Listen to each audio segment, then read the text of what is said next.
Hello बच्चों, मैं प्रहलाद साहू आप सभी का स्वागत करता हूं आपका अपना यूट्यूब चैनल रामानुजन एकेडमी में।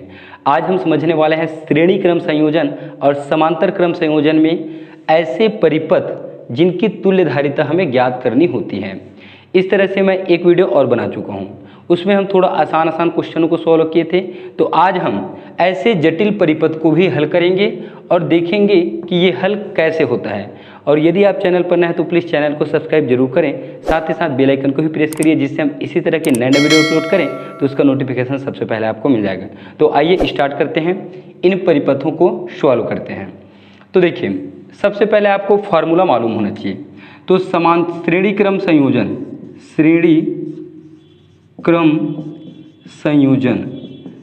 श्रेणी क्रम संयोजन का फार्मूला क्या होता है? 1/c is equal to 1/c1 1/c2 होता है। ठीक, इसे हम थोड़ा सा सॉल्व करें तो ये कुछ ऐसे भी बन जाता है। 1/c इज इक्वल टू, इनका तिर्यक गुणा करो तो c2, इनका 1 से c1, नीचे भी c1 गुणा c2। इनको हम ऐसे हैं, इनको पलट के लिखेंगे तो कुछ इस प्रकार बनेगा, c1 into c2 divide by c1 plus c2। तो ये फार्मूला का भी आप यूज़ कर सकते हो। ठीक, इस फार्मूला का भी उपयोग कर सकते हो या इसका भी उपयोग करोगे, कोई दिक्कत नहीं। समांतर क्रम संयोजन, इनका फार्मूला तो बहुत आसान है, छोटा बच्चा भी समझेगा। समांतर क्रम संयोजन कुछ नहीं, जोड़ना होता है इसमें। ठीक, c is equal to c1 c2 c3, और भी परिपथ संधारित्र मिलता है तो उसे जोड़ते जाइएगा। तो ये दोनों सूत्र हमें याद रखना पड़ेगा, इस सूत्र के बिना हम इन क्वेश्चनों को नहीं बना पाएंगे। चलिए देखते हैं, पहला डायग्राम हमारे पास है। देखिए, इसमें इस तरह के डायग्राम को सॉल्व करने के लिए हम तो पहला चीज़ ये देखते हैं कि a और b से आवेश जाएगा, a और b से आवेश जाएगा। अब इनसे आवेश यदि जाता है a से, तो ये सीधा भी जाता है, इधर भी जाता है, इधर भी जाता है। अब यहाँ पे हम क्या हो रहे हैं, फंस रहे हैं। इस स्थिति में आप एक काम करना, ऐसे जब डायग्राम आपको थोड़ा सा उलझा हुआ लगे तो आप इसके कोने के पास जाना, ये यहाँ पे, और इनके पास चलिएगा। ठीक है, और इसमें आप बिंदु ढूंढिए। क्या ढूंढना है आपको? बिंदु। जैसे देखिए, यहाँ A है और A से ही इनमें आवेश गया, A से ही इनमें आवेश गया, A से ही इनमें आवेश गया। तो इस बिंदु को भी मैं A बोल सकता हूँ। क्या बोल सकता हूँ? A बोल सकता हूँ। इसी तरह से B से इनमें जा रहा है, B से इनमें जा रहा है, तो इस हिस्से को भी मैं B बोल सकता हूँ, है ना। अब इधर की बात करें तो यहाँ पे हमको एक नया बिंदु दिख रहा है, देखिए। ठीक, क्योंकि यहाँ से इनमें भी आवेश गया, इनमें भी आवेश गया, इनमें भी आवेश गया, तो हम इसको चलिए नाम दे देते हैं C। क्या नाम दे देते हैं? C। इनको देखें तो यहाँ से कनेक्शन इसमें गया है और इसमें गया, सिर्फ 2 संधारित्र में गया है। किस में गया है? सिर्फ 2 संधारित्र में। अब हम देखेंगे, यहाँ पे A है और यहाँ पे आपका C है। A और C के बीच में हम देखेंगे तो A और C के बीच में ये वाला जो है तो सिंगल है, ये क्या है आपका? बिल्कुल सिंगल है। तो इनको छोड़िए, आप इधर चलिए ऊपर। तो A से यहाँ पे गया, देखिए एक आवेश यहाँ गया, ठीक, और C में इधर जा रहा है, मतलब ये वाला संधारित्र और ये वाला संधारित्र है। इन दोनों को हम कहेंगे कि ये दोनों श्रेणी क्रम में जुड़े हुए हैं। ये दोनों संधारित्र 2 माइक्रोफैरड और 2 माइक्रोफैरड, ये श्रेणी क्रम में जुड़े हुए हैं। कौन से क्रम में जुड़े हुए हैं? श्रेणी क्रम में। ठीक है, हम इसको लिख सकते हैं। क्या लिख सकते हैं? देखिए, A और C के बीच 2 माइक्रोफैरड के 2 संधारित्र हैं। ठीक, A व श्रेणी में है। किस में है? श्रेणी में है। तो श्रेणी का फार्मूला क्या होता है बताइए? श्रेणी का फार्मूला होता है, इसका यूज करिए चाहे इसका, आंसर दोनों में आएगा। चलिए इसको लगा लेते हैं। तो C का मतलब होता है, चलिए पहला नहीं कर रहे तो हम इसको C डैश बोल देते हैं ना। C1 2 है, C2 भी 2 है। देखिए, C1 into C2 divide by C1 plus C2। ठीक, इनका भी यूज कर सकते हो, कोई दिक्कत नहीं है, कोई कठिन नहीं है। इनको लगा लीजिए, C1 2 है, C2 2 है, C1 2 है, C2 2 है, तो हो जाएगा 2 इंटू 2 डिवाइड बाई 2 प्लस 2, अर्थात क्या मिलेगा? ये C डैश मिल जाएगा आपको। 2 इंटू 2 मतलब 4, और नीचे में 2 और 2 कितना हो जाएगा आपका? ये भी 4 हो जाएगा। तो 4 से 4 कटेगा तो आपको C डैश का वैल्यू मिलेगा 1। क्या मिलेगा? 1 मिल जाएगा। अब इस डायग्राम को हम देखिए थोड़ा सा आसान और छोटा बना सकते हैं। कैसे? इन दोनों का मान आपका 2 और 2 मिला के क्या हो जाएगा? 1 हो जाएगा। तो इसको हम छोटा कैसे करेंगे? यहाँ पे बनाऊँ क्या? चलिए यहाँ बना देते हैं। ये है आपका पॉइंट ए और यही यहाँ नीचे है आपका पॉइंट बी। ये 1 है, नीचे का 2 है और यहाँ पे 1 है। इन दोनों को जब हमने सॉल्व किया तो क्या मिला? 1 मिला। तो हम इसको ऐसे लगा सकते हैं, ये इस तरह से। ये आपका 1 है, ये पॉइंट ये है, तो ये वाला भी ए ही होगा। अब ध्यान से देखिए, ठीक, ए से ये वाला संधारित्र का एक प्लेट जुड़ा हुआ है और ए से ही इस संधारित्र का एक प्लेट जुड़ा हुआ है। सी से इस संधारित्र का एक प्लेट जुड़ा है और इस संधारित्र का एक प्लेट जुड़ा है। मतलब यहाँ पे 1 माइक्रोफेरेड और 1 माइक्रोफेरेड, ये दोनों संधारित्र समांतर क्रम में है। कौन से क्रम में है? समांतर क्रम में है। ये वाला ना, ये वाला, ये इतना, ये दोनों समांतर क्रम में है। कौन से क्रम में है? समांतर। इस 1 2 को छोड़िए, बस इनको देखिए। ए के देखिए, यहाँ पे ए है तो ए से एक तार निकल के इनमें गया, ए से तार निकल के इनमें गए, सी से इनमें आया, सी से इनमें गया। समांतर क्रम का चित्र कैसे होता है? समांतर क्रम का चित्र कुछ ऐसे होता है, ठीक, ये इस तरह से, ठीक, ये इस तरह से होता है। यहाँ से और यहाँ से इनमें भी आवेश जाता है एक एक प्लेट में, और यहाँ से इनमें एक एक प्लेट में। तो देखिए ए से इनमें गया, इनमें गया, सी से भी, सी से भी, तो ये दोनों समांतर क्रम में हैं। तो इनकी धारिता क्या निकल के आएगा? इनकी धारिता निकल के आ जाएगा, इनको सी डीज बोले तो इनको सी डबल डैश, 1 + 1, 1 + 1, तो सी डबल डैश का मान क्या आया? 2 आया। क्या आ गया? 2 आ गया। अब ये डायग्राम आपका और छोटा हो जाएगा, ठीक, 1 और 1 इनको हमने सॉल्व किया तो 2 आया, तो ये वाला बचा है और ये बचा है, तो इसका कुछ ऐसे बनेगा, ठीक। यहाँ पे है पॉइंट ए, इनके बीच में एक 1 माइक्रोफेरेड की कैपेसिटर है और यहाँ पे आपका पॉइंट बी, इधर से ये 2 भी बचे हुए हैं अभी, ठीक। इन दोनों को जब हमने सॉल्व किया तो क्या आया आंसर? 2 आया। तो इन दोनों की जगह हम लगाएंगे 2 माइक्रोफेरेड के एक संधारित्र, कुछ इस तरह से यहाँ लगा दिया मैं, ठीक। सी डबल डैश का मान यहाँ लग गया, जिनका मान क्या है? 2 माइक्रोफेरेड। कितना है? 2। अब ध्यान से देखिए, ये पॉइंट भी है, ए है तो ये वाला भी ए होगा, ये बी है तो ये वाला भी बी ही होगा। अब आपको स्पष्ट दिख रहा होगा कि ये दोनों संधारित्र अंतिम के 2 माइक्रोफेरेड दोनों संधारित्र श्रेणी क्रम में दिख रहे होंगे। कौन से क्रम में दिख रहे हैं? श्रेणी क्रम में। कैसे भाई? ए से आवेश इनके एक प्लेट में गया, फिर यहाँ से एक प्लेट से ही कनेक्शन होके एक प्लेट में ही गया, फिर यहाँ तक गया बी के पास, और हमें ए और बी के बीच चाहिए, इनको छोड़िए अभी। तो ये दोनों संधारित्र आ गए श्रेणी क्रम में। किसमें आ गए? श्रेणी क्रम में। तो श्रेणी क्रम के हिसाब से इनको हम हल करेंगे, तो इसको मैं सी ट्रिपल डैश बोलता हूँ। क्या बोलता हूँ? C triple dash. C1 C2 C1 C2, इसी फार्मूला का यूज़ करिए तो ये हो जाएगा सेम, यही होगा। देखो 2 × 2, क्योंकि 2 ही तो है, तो इनका सॉल्व क्या होगा? 2 × 2 / 2 + 2, मतलब सी ट्रिपल डैश, इनका आंसर क्या आता है? 1 आता है। क्या आता है? 1। ये आ गया इनका आंसर। अब एक लास्ट डायग्राम बनेगा और वहीं से इसका हमें फाइनल आंसर, फाइनल तुल्य धारिता मिल जाएगा। चलिए देखिए, ये ए और बी, ये ए और ये बी है, ठीक। इनके बीच में तो ये 1 माइक्रोफेरेड के एक संधारित्र हैं, ये आपका ए है और ये आपका बी है। इन दोनों को जब हमने सॉल्व किया तो आंसर आया 1। इसको कहीं भी ऐसे लगा दीजिए। चलिए यहाँ लगा देते हैं, ठीक। अब ये 1 और ये भी 1 है। अब इसको आप बड़े ही आसानी से देखिए, ए से आवेश जाएगा तो इसके भी एक प्लेट में, इनके भी एक प्लेट में, बी के लिए एक प्लेट, बी के लिए एक प्लेट, तो कुल मिला के ये क्या है? समांतर क्रम है। क्या है? समांतर क्रम है। तो फाइनल आंसर समांतर क्रम में आएगा, तो डायरेक्ट सी बोलिए इनको, और 1 + 1 क्या हो जाएगा? 1 + 1 हो जाएगा, C = 2 माइक्रोफेरेड। क्या हो जाएगा? 2 माइक्रोफेरेड। इस तरह से ये जो डायग्राम है वो सॉल्व होता है। एग्जाम में आपको पूछेगा तो आप ये डायग्राम छोटा करके बना सकते हो और इनको ऐसे ही सॉल्व कर सकते हैं, ठीक।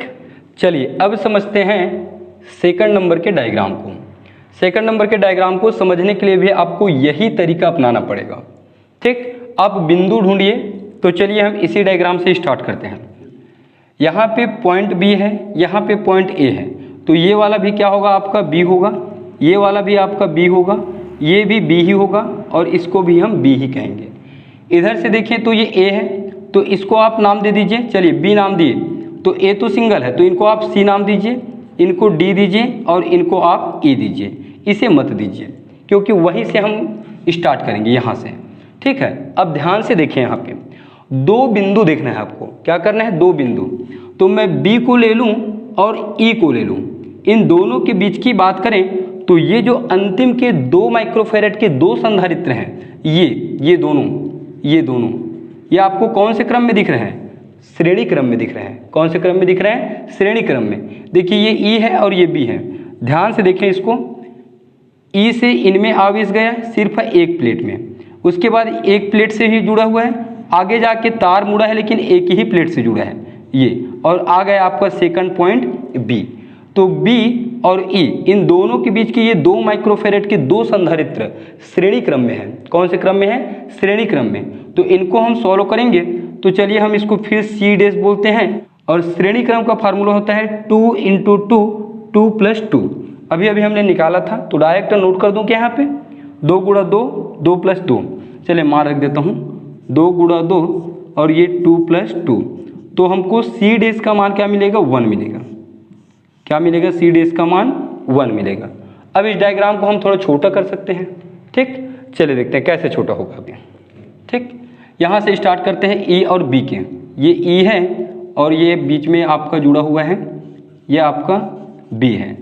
इन दोनों को जब हमने सॉल्व किया तो 1 आया, तो यहाँ से आप एक कनेक्शन निकालिए और यहाँ लगा दीजिए आप 1। ये आपका हो गया 1। ठीक, ये 1 क्या है आपका? 1 जो है वो C डैश है, ध्यान रखेंगे ना, क्या है? C डैश है। और इनका क्या है? 1। आगे जाएंगे तो 2 माइक्रोफैरेड के यहाँ पे, और इस पॉइंट का नाम है D, ये पॉइंट है आपका E। फिर इनसे बीच में एक जुड़ा है 1 माइक्रोफैरेड का। ठीक, फिर आगे गया D के बाद आपको फिर यहाँ से एक 2 माइक्रोफैरेड का ये है, फिर ये पॉइंट C है, फिर यहाँ एक जुड़ा है और आगे गया B, और यहाँ पे एक और जुड़ के आगे गया है A, और इसका है 2। कितना है? 2। ध्यान से देखिए, ये बच्चा है 1 2 3, 1 2 3 बच्चा है। E के बाद से हम इन दोनों को सॉल्व किए तो आया 1।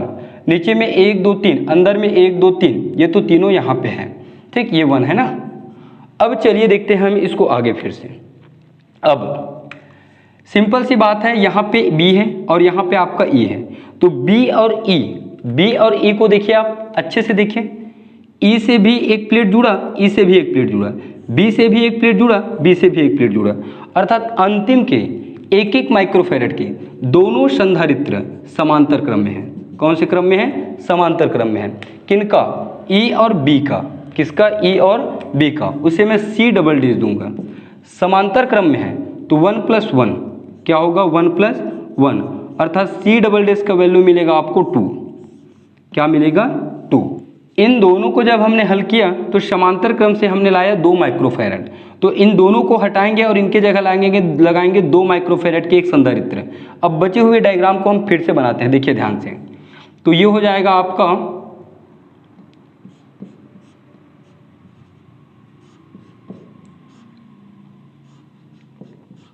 ये A है, यहाँ पे आपका C था, यहाँ पे आपका D था।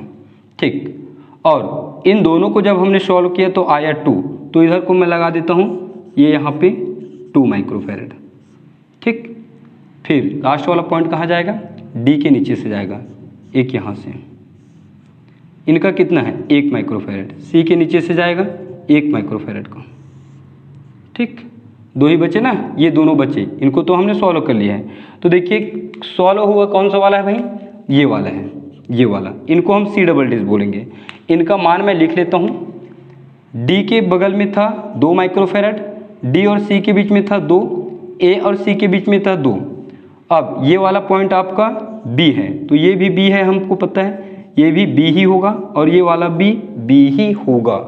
फिर हम जैसे पहले नंबर को सॉल्व किए थे, सेम वैसा ही यहाँ पे 2 माइक्रोफैरेड और 2 माइक्रोफैरेड, ये दोनों संधारित्र श्रेणी क्रम में हैं। कौन से क्रम में है? श्रेणी क्रम में है। कैसे?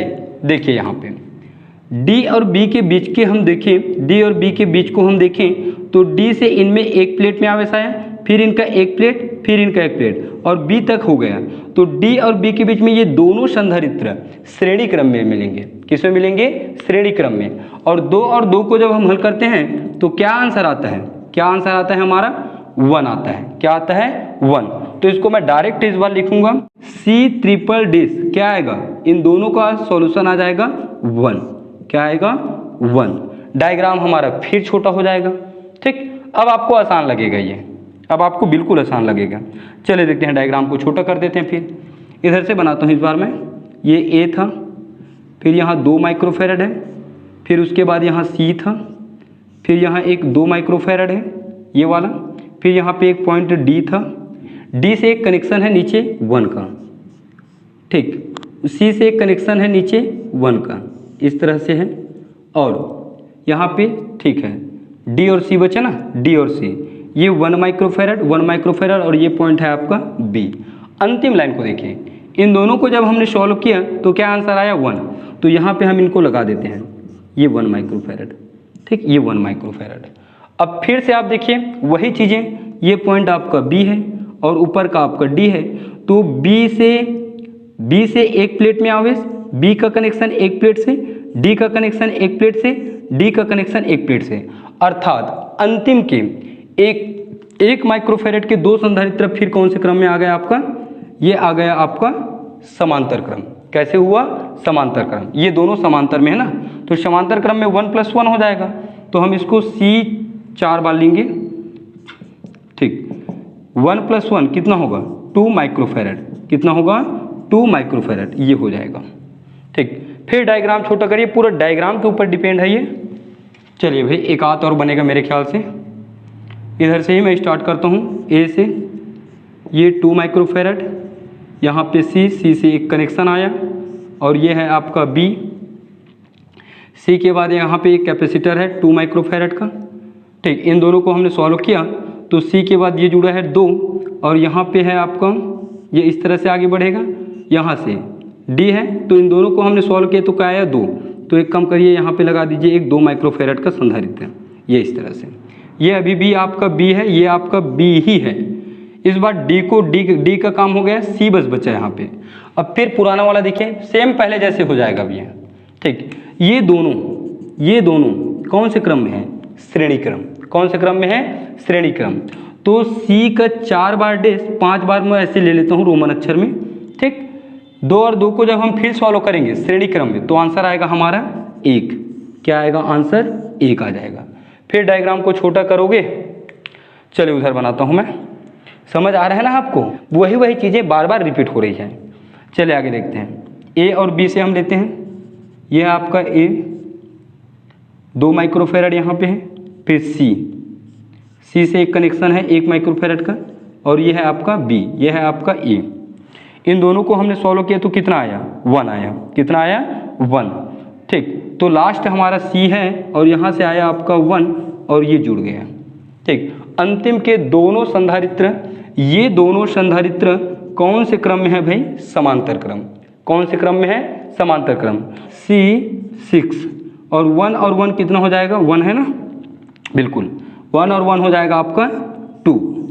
डायग्राम को फिर छोटा करिए आप, ठीक, यहाँ से है आपका ए और ये आपका 2 माइक्रोफेरेड बच्चा, यहाँ से है आपका बी, ठीक, इन दोनों को हमने सॉल्व किया तो आया 2, तो कहीं पे भी यहाँ पे लगा दीजिए, ये लगा दिया मैं 2 माइक्रोफेरेड, ये बच गया, ये ए और ये बी। लास्ट में देखिए ए और बी के बीच में जो 2 माइक्रोफेरेड के 2 संधारित्र हैं, ये दोनों के दोनों श्रेणी क्रम में हैं, और श्रेणी क्रम में हम जब 2 माइक्रोफेरेड के 2 संधारित्र को सॉल्व करते हैं तो हमारा आंसर 1 आता है, तो हमारा फाइनल आंसर क्या आ जाएगा 1 आ जाएगा, क्या आ जाएगा 1, ठीक। समझ आया होगा आपको, कुछ भी डाउट है तो प्लीज़ मुझे कमेंट करके बता सकते हैं।